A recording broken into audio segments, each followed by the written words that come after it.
Alexei Navalny, one of the most prominent opposition leaders in Russia, is reported to have been found dead in prison in Russia. He had been imprisoned in an isolated place in Khark, very close to the Arctic Circle, and that was last year when he was moved to that remote prison.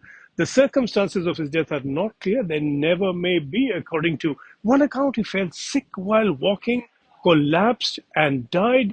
The word from Kremlin is that they have no immediate information, that they do not need to order an inquiry, particularly that an inquiry will be conducted in normal course by the prison service. The death is raising concerns and inevitably suspicions. Navalny was leader of the Russia of the Future party, and he was a particularly strong and fierce opponent of President Putin.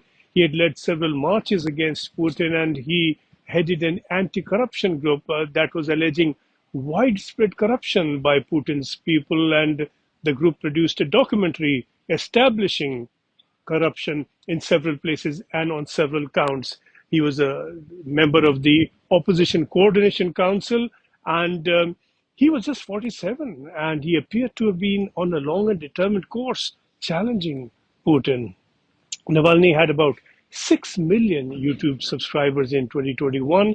He was particularly outspoken, and he had described Putin's lot as a bunch of thieves and crooks, and he appeared to have been gathering more and more support over recent months in his campaign, and he had been moved to the remote prison as a result, quite clearly, of his growing popularity and the perceived threat to the government. He had survived an attempt on his life earlier. He was poisoned in August 2020. He was then taken to Berlin, treated. He was cured. He then blamed Putin's people for the assassination attempt. He returned to Russia in 2021. He was arrested immediately, and he was then put in prison and convicted again and again in the course of trials that were never quite transparent. Now he's been found dead. The circumstances will raise questions. They may not bring answers. We know that Evgeny Prigozhin died in an air crash, and it was announced from Kremlin that an inquiry has been ordered and it has been conducted in a normal course.